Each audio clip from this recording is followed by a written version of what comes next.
Nova York, 25 de abril de 2014. Capítulo 8. Uma onda de aplausos ecoa pela grama. É um dia belo de primavera, um dos primeiros em que o calor permanece enquanto o sol se põe, e os dois estão sentados em uma manta nos limites do Prospect Park, à medida que os artistas entram e saem de um palco improvisado. Não consigo acreditar que você se lembra de tudo isso, diz ele assim que o novo cantor surge. É como viver em déjà vu permanente. Só que você sabe exatamente onde viu, ouviu ou sentiu algo antes. Você se lembra de cada época e cada lugar, e uma coisa fica empilhada em cima da outra como as páginas de um livro extremamente longo e complicado. Henry balança a cabeça. Eu ficaria louco. Ah, e eu fiquei, responde despreocupada. Mas quando você vive por muito tempo, até mesmo a loucura tem fim. O novo cantor é muito ruim. Trata-se de um adolescente cuja voz é um rosnado e um grito desafinado simultaneamente. Adi não conseguiu entender mais do que uma ou duas palavras da letra, e muito menos distinguir a melodia. Mas o gramado está lotado e a plateia fervilha de entusiasmo, menos pela apresentação do que pela oportunidade de acenar com os cartões numerados. É a versão do Brooklyn de uma noite de karaokê, um show beneficente em que algumas pessoas pagam para se apresentar e outras para servirem de jurados. Parece meio cruel, comentou ela quando Henry lhe entregou os cartões. É por uma boa causa, respondeu ele, fazendo uma careta ao ouvir as últimas notas de um saxofone monótono. A música termina com uma salva de palmas comedida. O gramado exibe um mar de notas 2 e 3, e Henry ergue um cartão com o número 9. Você não pode dar 9 e 10 para todo mundo. Henry dá de ombros. Eu me sinto mal por eles. Tem que ter muita coragem para subir ao palco e se apresentar. Qual nota você dá? Ela olha para os cartões. Não sei. Você me disse que era uma caça-talentos. Pois é. Era mais fácil do que dizer que eu era um fantasma de 323 anos cujo único hobby é inspirar outros artistas. Henry acaricia o rosto dela com os dedos. Você não é um fantasma. A próxima música começa e termina, e um aplauso escasso cai como uma garoa sobre o gramado. Henry dá nota 7. Adi ergue um cartão com o número 3. O rapaz olha para ela horrorizado. O quê? Não fui lá essas coisas. A gente estava avaliando o talento? Ah, merda! Adi ri, e há uma pausa entre uma apresentação e outra, alguma disputa sobre quem deveria ser o próximo da fila. Uma música gravada em estúdio soa pelos alto-falantes e os dois se deitam na grama. Adi deita na barriga de Henry, sentindo o ritmo suave da respiração dele como uma onda tranquila sob sua cabeça. Este é um novo tipo de silêncio, mais raro do que os outros. A tranquilidade confortável dos espaços conhecidos, dos lugares que se enchem simplesmente porque você não está sozinha. Um caderno jaz ao lado deles na coberta. Não o azul, aquele já está completo. O novo é verde esmeralda, quase do mesmo tom dos olhos de Luke quando ele está se exibindo. Uma caneta se projeta entre as páginas, marcando o lugar onde Henry parou de escrever. Adi conta histórias para ele todos os dias. Durante o café da manhã, com ovos mexidos e café, ela relatou a caminhada torturante até Le Mans. Certo dia, na livraria, enquanto desencaixotavam os livros novos, reviveu o primeiro ano em Paris. Emaranhados em meio aos lençóis na noite passada, contou a ele sobre Remy. Henry pediu que Adi contasse a verdade, a sua verdade, e ela conta. Pouco a pouco, em fragmentos encaixados como marcadores de páginas na rotina de seus dias. Henry parece um relâmpago, incapaz de ficar parado por muito tempo e cheio de uma energia inquietante, mas toda vez que há uma pausa, uma réstia de paz e tranquilidade, ele pega um caderno novo e uma caneta. Embora Adi sempre fique empolgada ao ver as palavras dela, derramando-se sobre a página, provoca Henry por causa da urgência com que as escreve.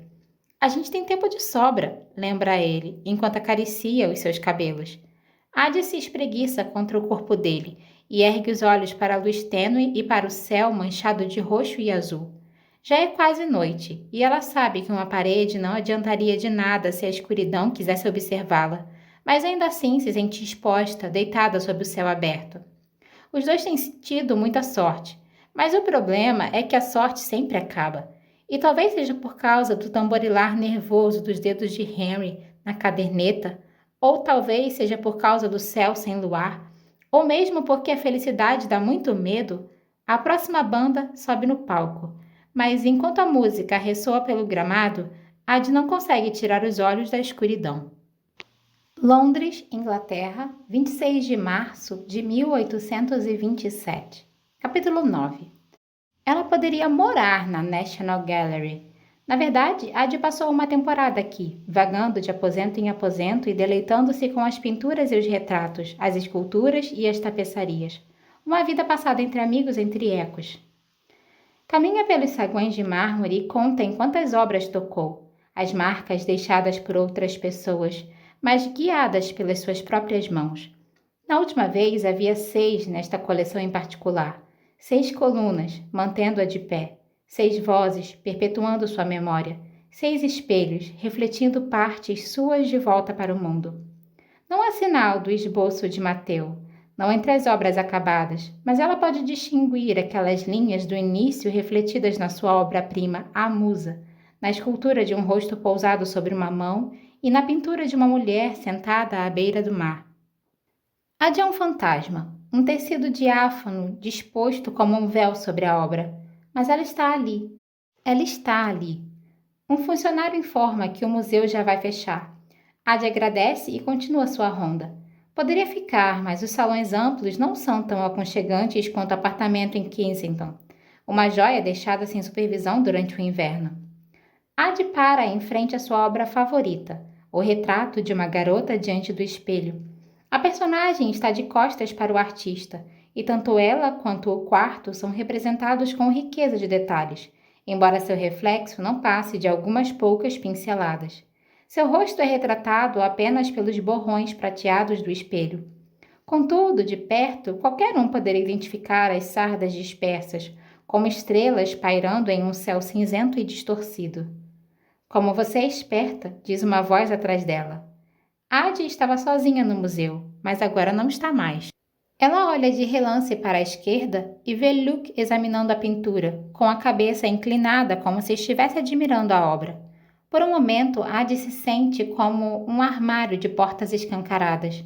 Não estava preparada nem ansiosa, porque ainda faltavam vários meses para o aniversário dos dois. O que você está fazendo aqui? Ele contrai os lábios, gostando de ver a surpresa dela. Eu estou em toda parte.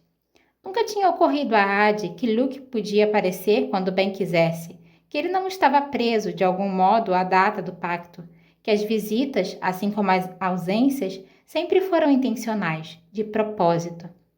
Vejo que você tem andado ocupada, diz, passando os olhos verdes pelo retrato. E é verdade. Ad tem espalhado a si mesma como se fossem migalhas de pão dispersas em centenas de obras de arte. Não seria tão fácil para ele apagar todas elas. E, no entanto, há uma certa escuridão no seu olhar, um estado de ânimo de que ela desconfia.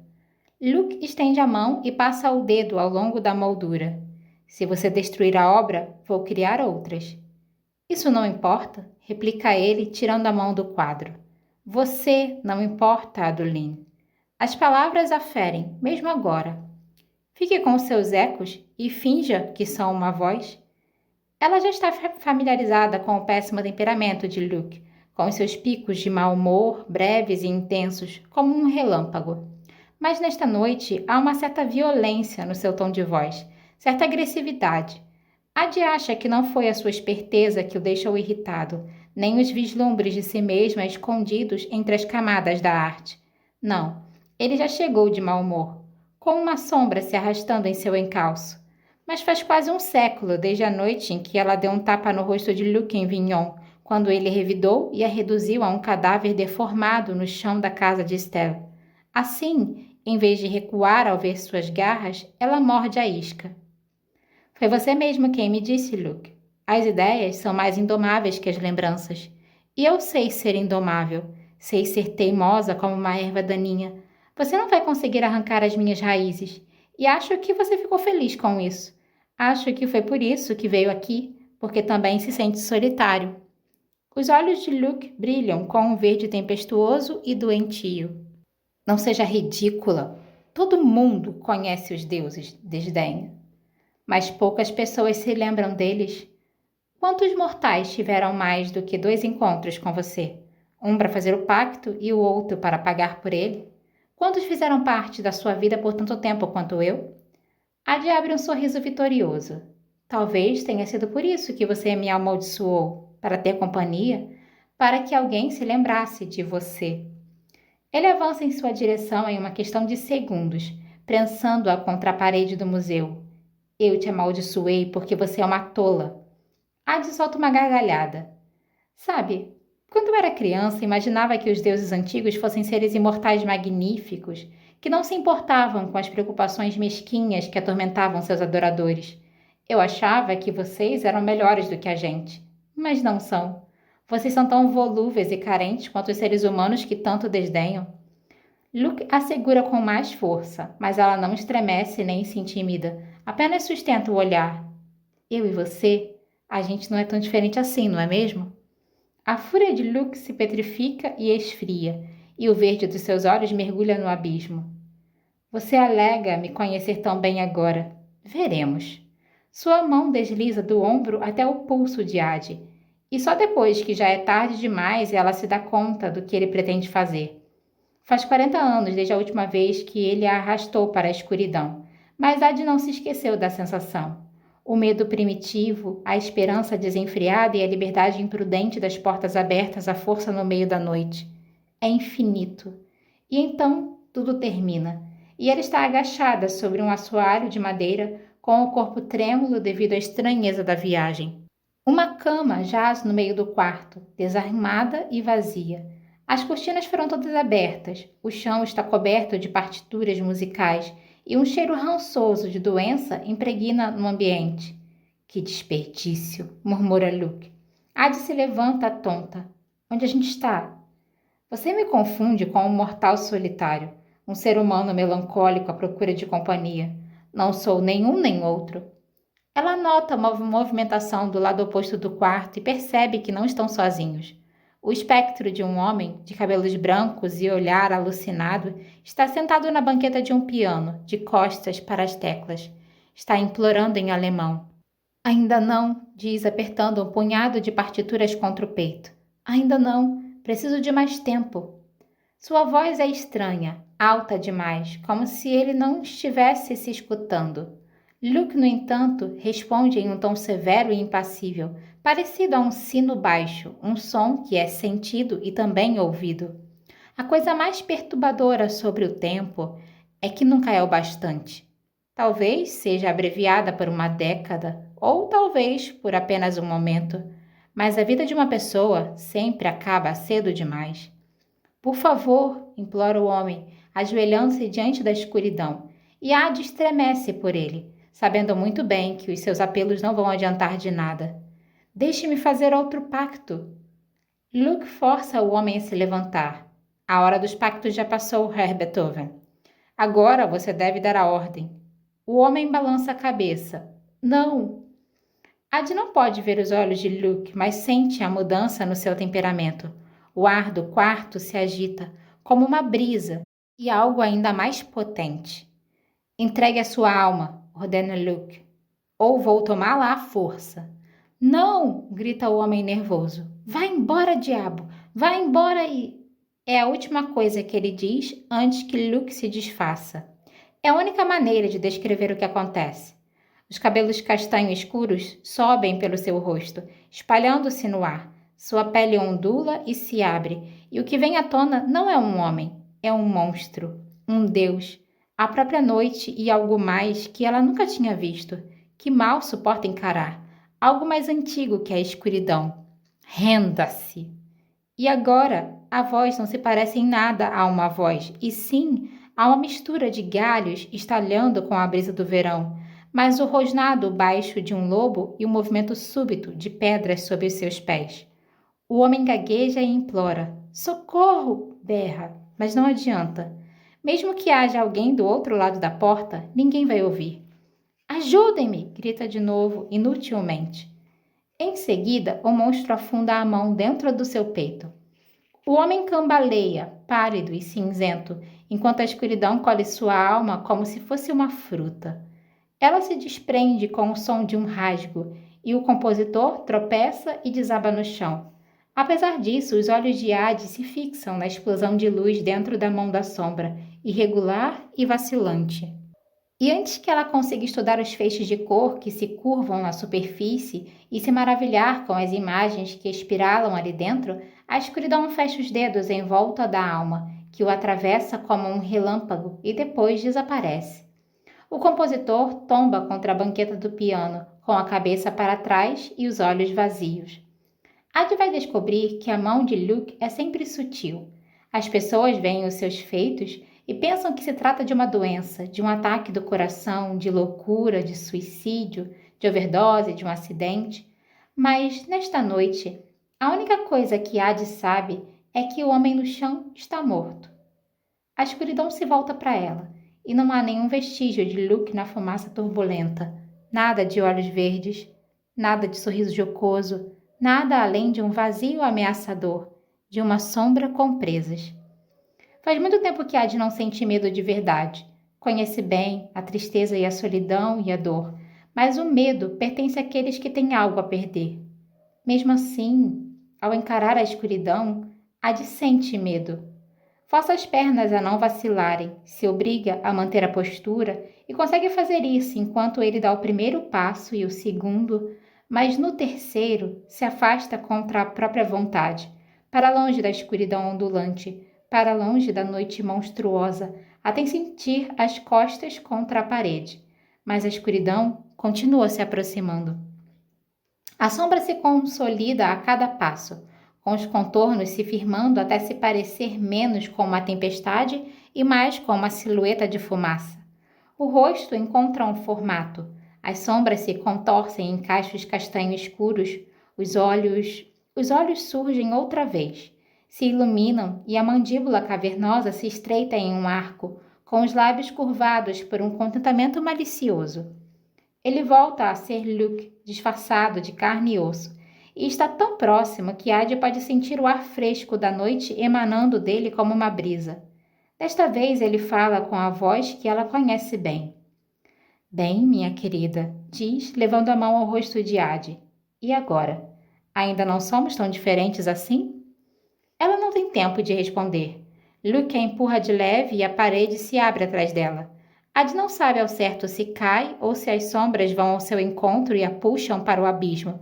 Só sabe que Luke se foi, assim como o quarto do compositor, e por um instante a escuridão está por toda parte. Um segundo depois, ela está parada lá fora, na calçada de pedras à margem do rio, em uma noite repleta de risadas, de luzes que se refletem na água e da melodia suave de um homem que canta em algum lugar ao lado do rio Tâmisa. Nova York, 15 de maio de 2014. Capítulo 10. A ideia de levar o gato para casa é de Adi. Talvez ela sempre quisesse ter um bichinho de estimação. Talvez só achasse que Henry devia se sentir sozinho. Talvez achasse que faria bem a ele. Não sabe muito bem, não importa. Só o que importa é que, certo dia, enquanto ele estava fechando o sebo, ela surge ao seu lado na escada com um romance debaixo do braço e o velho gato ruivo no outro, e isso é tudo que importa. Levam um livro para o prédio de Henry, apresentam o gato à porta azul e sobem para o pequeno apartamento do Brooklyn. Apesar da superstição de Henry, livro não vira pó ao sair do sebo. O gato simplesmente perambula pelo apartamento durante 1 hora. Depois se encosta em uma pilha de livros de filosofia e já se sente em casa. Exatamente como Adi. Ambos estão aconchegados no sofá quando ela ouve o disparo da Polaroid e vislumbra o clarão repentino. Por um momento se pergunta se vai dar certo, se Henry vai conseguir tirar uma foto dela como conseguiu escrever o seu nome. Mas nem sequer a escrita nos cadernos é inteiramente dela. É a história de Adi narrada pela caneta de Henry. É a vida dela contada com as palavras de ambos. E para variar, quando o filme é exposto e a Polaroid surge, a foto não é dela, não de verdade. A garota na foto tem seus cabelos castanhos ondulados. A garota na foto está vestida com a camisa branca dela, mas a garota na foto não tem rosto. Se tiver, está virado para o outro lado, como se tivesse sido captado em meio ao movimento. Ela sabia que não funcionaria, mas ainda sente um aperto no coração. Não dá para entender, diz Henry, virando a câmera. Posso tentar de novo? Pergunta. E ela entende o ímpeto. É mais difícil de lidar quando o impossível é tão palpável. A mente não consegue compreender, então você tenta de novo, e de novo, e de novo, convencido de que da próxima vez vai ser diferente. Ad sabe que é assim que você enlouquece, mas faz a vontade de Henry e o deixa tentar pela segunda e pela terceira vez. Observa a câmera emperrar, cuspir um papel em branco, a foto sair com muita ou pouca exposição, ou então embaçada, até a sua cabeça ficar tonta com os disparos dos flash. Deixa que ele experimente ângulos e iluminações diferentes até que as fotos cubram o chão entre os dois. Ela está ali e não está. É real, mas é também um fantasma. Ele deve estar percebendo que Ad se abala mais a cada disparo. Deve estar vendo a tristeza surgindo entre os intervalos. Então se força a baixar a câmera. Ad examina as fotos e se lembra da pintura em Londres, da voz de Luke em sua mente.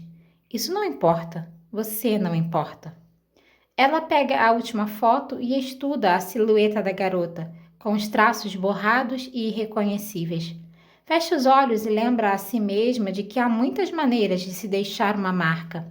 Lembra a si mesma de que a fotografia é uma mentira. Então sente a câmera em suas mãos e começa a tomar fôlego para dizer que não vai dar certo. Mas logo Henry está atrás dela, fechando os dedos nos seus e levando o visor aos seus olhos, deixando que ela guie a pressão das mãos dele, assim como Ad fez com a tinta na parede de acrílico. Ela sente o coração disparar no peito ao enquadrar uma de todas as fotografias descartadas no chão, com os próprios pés descalços na parte de baixo do enquadramento. Ela prende a respiração e mantém a esperança.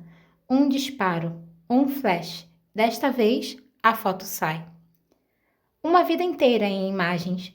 Instantes como polaroides, como pinturas, como flores escondidas entre as páginas de um livro, perfeitamente preservadas.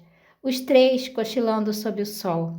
Ad acariciando os cabelos de Henry enquanto conta outra história e ele a escreve. Henry pressionando-a contra a cama, com os dedos entrelaçados e a respiração acelerada, enquanto o nome dela forma um eco em seus cabelos. Os dois juntos na cozinha estreita, de braços dados e com as mãos de Ad sobre as dele, enquanto preparam molho branco e sovam a massa de pão. Assim que colocam o pão no forno, ele segura o rosto dela com as mãos cheias de farinha, deixando o pó branco em seu rastro. Fazem uma bagunça gigantesca, enquanto o ar se enche do aroma de pão recém-assado. E na manhã seguinte, parece que fantasmas dançaram pela cozinha e ambos fingem que havia dois fantasmas em vez de um só. Vignon-sur-Sarthe, França, 29 de julho de 1854. Capítulo 11. Vignon não deveria mudar. Enquanto ela crescia, a vila era dolorosamente inerte, como o ar do verão antes de uma tempestade, uma cidade entalhada nas rochas. Contudo, o que foi mesmo que Luke disse? Até mesmo as rochas se desgastam e viram pó. Vignon não se desgastou. Pelo contrário, mudou, cresceu e criou novas raízes enquanto se desfez de outras. Forçou os limites da floresta, derrubando as árvores para alimentar o fogo das lareiras e liberar espaço para os campos e as plantações. Agora há mais muros do que antes, mais construções, mais estradas. Ao ir em direção à cidade, com os cabelos presos em uma touca bem ajustada, Ad reconhece um nome, um rosto, o fantasma de uma família que costumava conhecer. Mas a Vignon de sua infância desapareceu. E ela se pergunta se as lembranças também funcionam assim para outras pessoas, se os detalhes somem aos poucos. Pela primeira vez não reconhece todas as trilhas. Pela primeira vez não sabe ao certo se está indo no caminho certo. Vira uma esquina esperando encontrar uma casa, mas encontra duas, separadas por um muro baixo de pedra.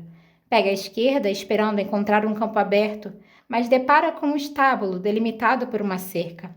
Por fim, Ad reconhece a estrada que dá na sua choupana, prende a respiração enquanto desce a trilha e se sente aliviada ao avistar o velho teixo, ainda com um tronco recurvado e nodoso nos limites da propriedade. Porém, logo depois da árvore, o lugar está mudado. Novas roupas cobrem os ossos velhos. A oficina do pai tinha sido derrubada. A planta da choupana estava marcada apenas por uma sombra no chão, onde as ervas daninhas já haviam crescido fazia muito tempo, de uma cor ligeiramente diferente. E embora tenha se preparado para a imobilidade rançosa dos lugares abandonados, Ad depara com movimento, vozes e risadas. Outras pessoas se mudaram para a antiga casa de Ad, alguns dos recém-chegados à cidade em expansão. Uma família com uma mãe que sorri mais que a sua, um pai que não sorri tanto assim, e uma dupla de meninos que correm pelo quintal com os cabelos da cor de palha. O mais velho persegue um cachorro que fugiu com uma meia, e o mais novo sobe no velho teixo com os pés descalços, pisando nos mesmos nós e vãos que os dela, quando era só uma menina, com um bloco de desenhos enfiado debaixo do braço. Devia ter a mesma idade dele, ou será que era mais velha? Ad fecha os olhos, tentando visualizar a cena, mas ela foge e escorrega por entre os seus dedos. As primeiras lembranças que não ficaram aprisionadas dentro do prisma. Os anos que se foram acabaram perdidos como a outra vida dela. Seus olhos ficam fechados por apenas um instante, mas assim que ela volta a abri-los, a árvore está vazia. O menino se foi. Oi, cumprimenta uma voz de algum lugar às suas costas. É o caçula, com o rosto sincero e erguido para ela. Oi, você está perdida? Ad hesita, dividida entre o sim e o não, na dúvida sobre qual dos dois estaria mais perto da verdade. Eu sou um fantasma, responde. O menino arregala os olhos de surpresa e deslumbramento e pede para ela provar. Ad pede para ele fechar os olhos e assim que o menino faz, ela some. No cemitério, a árvore que Ad transplantou criou raízes. A copa paira sobre o túmulo de Estelle, banhando os seus ossos em um refúgio de sombra. Ela toca na casca, admirada ao ver como a muda se transformou em uma árvore de tronco largo, com raízes e galhos se espalhando para todos os lados.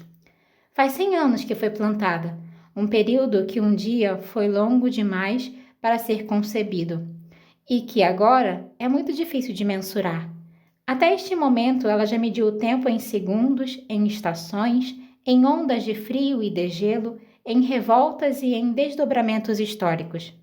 Testemunhou a ascensão e a ruína de edifícios, a queimada e a reconstrução de cidades, o passado e o presente mesclados até se tornarem fluidos e efêmeros.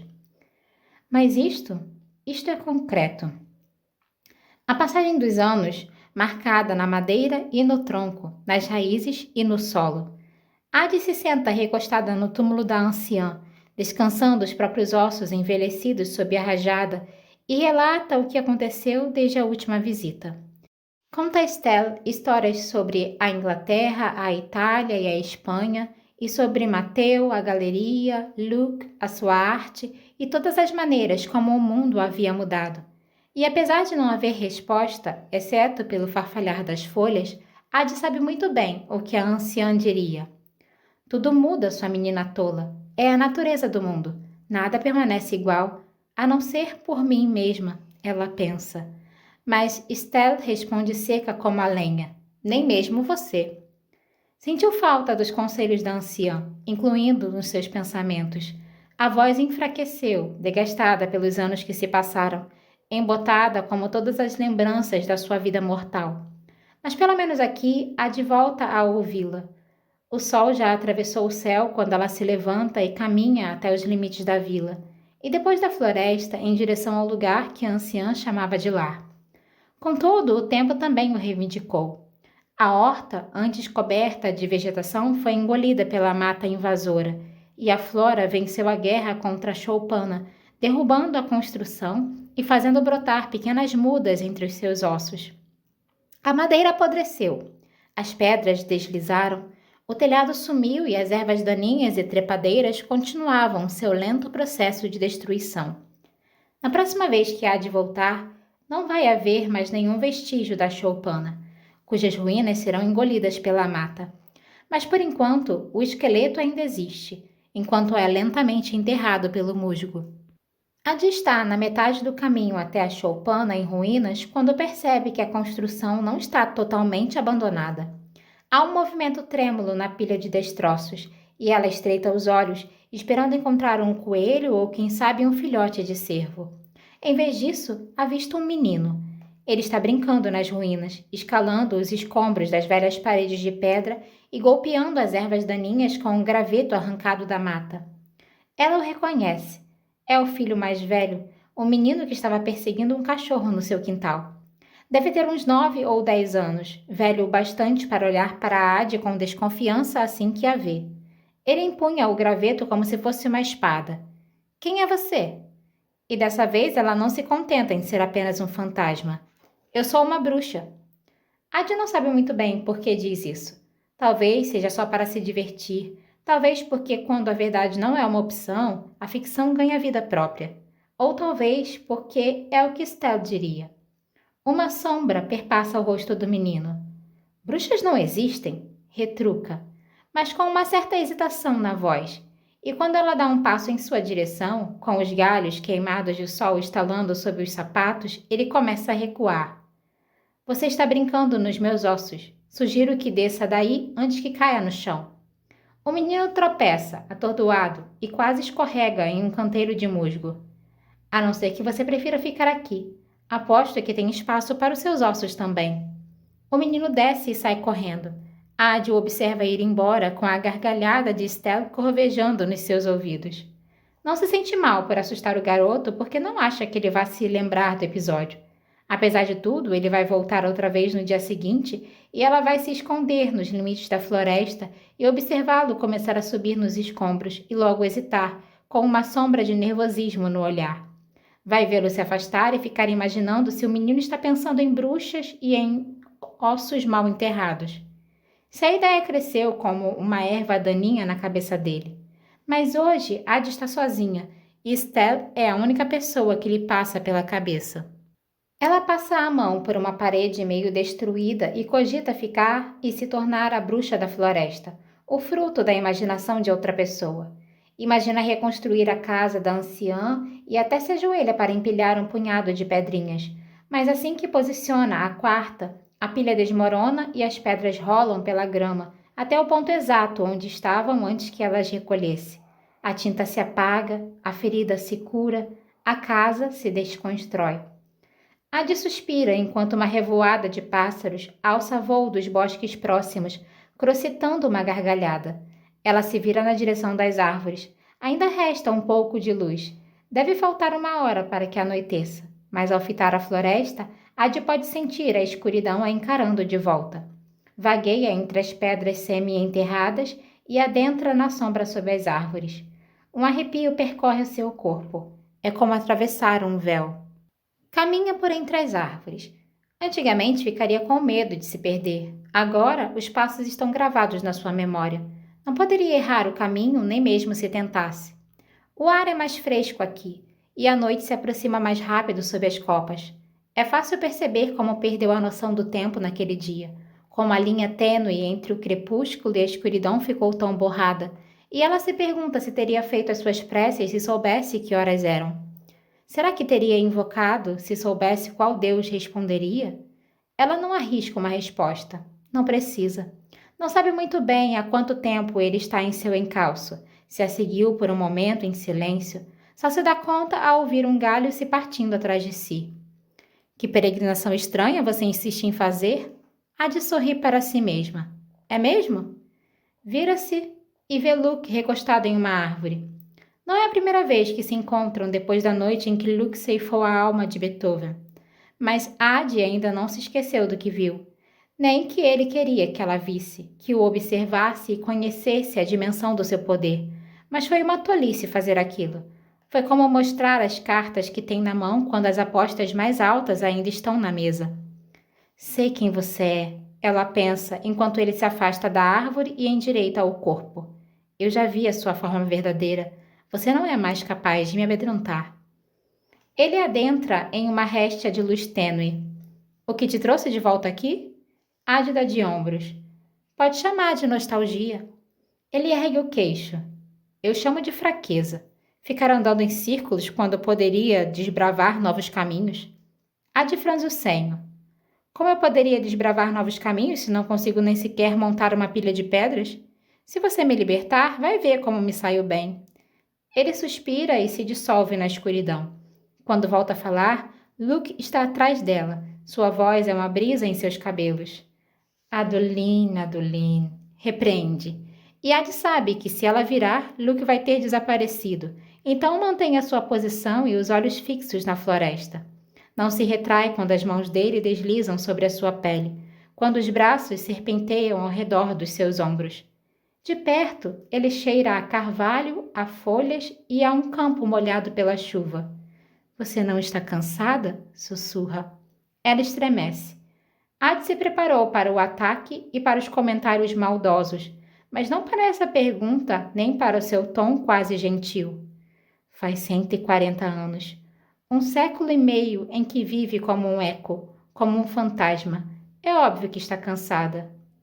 Não gostaria de descansar, minha querida? As palavras deslizam sob a sua pele, como se fossem um tecido diáfano. Eu poderia enterrá-la aqui, ao lado de Estelle, plantar uma árvore e fazer com que ela crescesse sobre os seus ossos. Ad fecha os olhos. Sim, está cansada.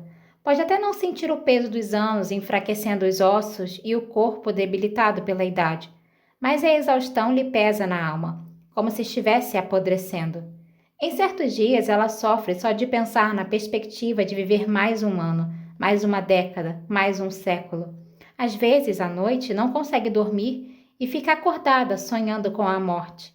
Mas então acorda e vê a aurora cor-de-rosa e laranja sobre as nuvens, ou escuta o lamento de um violino solitário, a música e a melodia, e lembra que há muita beleza no mundo. Ela não quer perder isso. Nada disso. Ad se vira nos braços de Luke e olha para o rosto dele. Não sabe muito bem se é por causa da noite sorrateira ou pela própria natureza da floresta, mas ele parece diferente. Nos últimos anos, ela o viu vestido de veludo e rendas, adornado com as roupas da última moda, e também o viu como o vácuo, o incontrolável e violento. Mas agora ele não é uma coisa nem outra.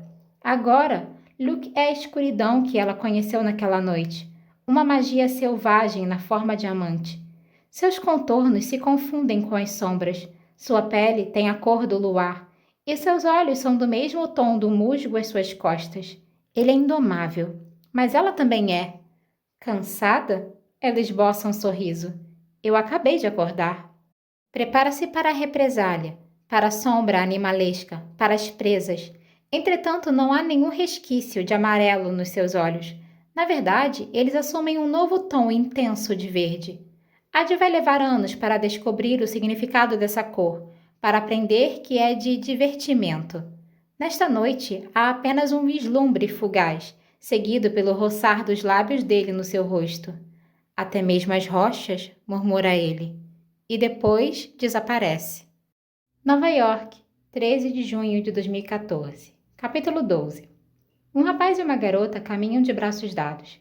Estão indo para o Knitting Factory, que, assim como a maioria das coisas no bairro de Williamsburg, não é nada do que parece. Não se trata de uma loja de artesanato nem de novelos de lã, e sim uma casa de shows ao nordeste do Brooklyn. É o aniversário de Henry. Mais cedo, quando ele perguntou a Ad quando era o aniversário dela, e a garota disse que foi em março, uma sombra perpassou seu rosto. Desculpa ter perdido. A melhor coisa dos aniversários, disse ela, recostando-se nele, é que acontecem todos os anos.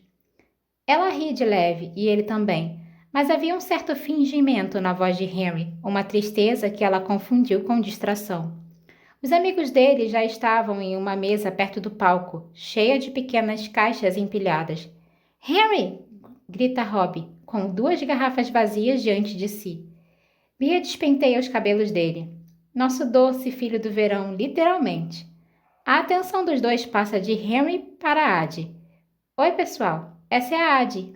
Finalmente! A gente estava louco para te conhecer, exclama Bia. Óbvio que já se conheceram. Fazia semanas que os amigos insistiam em conhecer a nova garota da vida de Henry. Acusavam-no de escondê-la, mas Ad já tinha se encontrado com ambos para tomar cerveja no Merchan, comparecido às noites de cinema no apartamento de Bia e cruzado com eles em galerias de arte e nos parques da cidade. E em todas as vezes, Bia menciona a sensação de déjà vu e logo em seguida os movimentos artísticos, e em todas as vezes Rob fica amuado, apesar dos esforços de Ad para apaziguar o seu ânimo. Isso parece incomodar Henry mais do que a ela. O rapaz deve achar que ela se conformou com a situação, mas a verdade é que só não pode fazer nada a respeito. O ciclo é interminável de "Oi, quem é ela? Prazer em conhecer. Oi!" desgasta a Ad como a água golpeando uma rocha. O dano é lento, mas inevitável. Ela simplesmente aprendeu a conviver com isso. "Sabe de uma coisa?" pergunta Bia, estudando seu rosto. "Você me parece tão familiar." Rob se levanta da mesa para buscar mais bebidas, e Ad sente um aperto no peito só de pensar que ele vai voltar para o início da conversa e ela vai ter que começar tudo de novo. Mas Henry intervém e toca no braço dele. "Deixa comigo." "A aniversariante não paga", protesta Bia. Mas Henry faz um gesto de recusa com a mão e atravessa a multidão crescente. Ad fica sozinha com os amigos dele. "É muito bom conhecer os dois. Henry fala de vocês o tempo todo." Rob semicerra os olhos, cheio de desconfiança. Ad pode sentir o muro se erguendo entre ambos outra vez, mas depois de tanto tempo está familiarizada com o temperamento de Rob, então prossegue. "Você é ator, né? Eu adoraria assistir a uma das suas peças. Henry me disse que você é incrível." Ele tira o rótulo da cerveja. Sim, balbucia, mas ela vislumbra um sorriso nos seus lábios. Bia entra na conversa. "Henry parece feliz, feliz de verdade." "E estou", confirma Henry, colocando as cervejas na mesa. "Um brinde aos 29, diz Bia, erguendo o copo. Discutem sobre a vantagem de fazer 29 anos e chegam à conclusão de que é um ano relativamente inútil quando se trata de aniversários, só uma passagem para os grandiosos 30. Bia passa o braço pelo ombro de Henry. "Mas no ano que vem você vai ser oficialmente um adulto." "Tenho quase certeza de que virei adulto quando fiz 18 anos, retruca ele. "Não seja ridículo. 18 é a idade para votar, 21 para beber, mas 30 é a idade de tomar decisões." "Agora você está mais perto da crise da meia-idade que da crise dos 25, provoca Rob. O microfone é ligado, chiando de leve enquanto um homem sobe no palco e anuncia uma atração especial de abertura. Ele é um astro em ascensão. Tenho certeza de que já ouviram falar dele. E se não ouviram, vão ouvir em breve. Uma salva de palmas para Toby Marsh. O coração de Ad dispara no peito. A multidão grita e aplaude. Rob assovia e Toby sobe no palco, o mesmo rapaz bonito e tímido de sempre. Mas assim que acena para a plateia, ergue o queixo e abre um sorriso firme e orgulhoso. A diferença entre os primeiros traços vacilantes de um esboço e o desenho final. Ele se senta ao piano e começa a tocar, e as primeiras notas envolvem Ad em nostalgia. Em seguida, Toby começa a cantar. Estou apaixonado por uma garota que nunca conheci. O tempo retrocede e ela está de volta na sala de estar do rapaz, sentada na banqueta do piano, com um chá fumegante no parapeito da janela enquanto toca as notas com os dedos desatentos. Mas eu a vejo toda noite, é o que parece. Ela está na cama dele. As mãos largas de Toby tocam uma melodia na sua pele. O rosto de Ad fica vermelho ao lembrar enquanto ele continua cantando. E tenho tanto medo de esquecê-la, embora só a tenha conhecido nos meus sonhos. Ela nunca lhe soprou a letra, mas ele encontrou as palavras mesmo assim. Sua voz é mais nítida, mais potente e o timbre mais confiante. Ele só precisava da música certa, algo que fizesse a plateia se aproximar para ouvir. Ad fecha os olhos com força, enquanto o passado e o presente se emaranham todos na sua mente. Todas as noites que passou no Alloway observando Toby se apresentar, todas as vezes que ele a encontrou no bar e sorriu, todas as primeiras vezes que não foram a primeira vez para ela, o palimpsesto se infiltrando no papel. Toby tira os olhos do piano. Não poderia vê-la em um lugar tão grande, mas Ad tem certeza de que os seus olhos se encontram. O aposento começa a girar e ela não sabe muito bem se é por causa das cervejas que bebeu rápido demais ou da vertigem provocada pelas lembranças. Mas a música termina, seguida por uma onda calorosa de aplausos, e ela está se encaminhando para a porta de saída. "Ad, espera!" pede Henry, mas ela não consegue mais ficar. Embora saiba que se afastar significa que Rob e Bia vão se esquecer dela, que vai ter que começar tudo de novo, assim como Henry. Mas neste momento ela não se importa com nada. Não consegue respirar. A porta se abre com um solavanco e a noite avança, a de arfa enchendo os pulmões de ar. Devia ser bom ouvir a própria música, devia ser natural. Afinal, foi várias vezes aos museus contemplar a arte que ajudou a criar, mas eram apenas fragmentos, desprovidos de contexto. Pássaros esculpidos sobre um pedestal de mármore e quadros protegidos por cordas. Cartões explicativos colados em paredes caiadas de branco e caixas de vidro separando o presente do passado. É diferente quando o vidro se estilhaça. É a sua mãe na soleira da porta, sua pele e osso. É Remy no salão de Paris. É Sam, que sempre a convida para dormir no seu apartamento. É Toby Marsh, tocando a música dos dois. A única maneira que Ad conhece de continuar é seguindo em frente. Eles são como Orfeu e ela é Eurídice. Toda vez que olham para trás, ela fica destruída. Ad, o que aconteceu? Henry está em seu encalço. Desculpa, diz ela secando as lágrimas do rosto e balançando a cabeça, porque a história é muito longa e ao mesmo tempo muito curta. Não posso voltar para lá, não agora. Henry olha por cima do ombro. Deve ter percebido como o rosto dela empalideceu durante o show. Você o conhece? O tal de Toby Marsh? Ela não tinha contado essa história, ainda não chegaram nessa parte.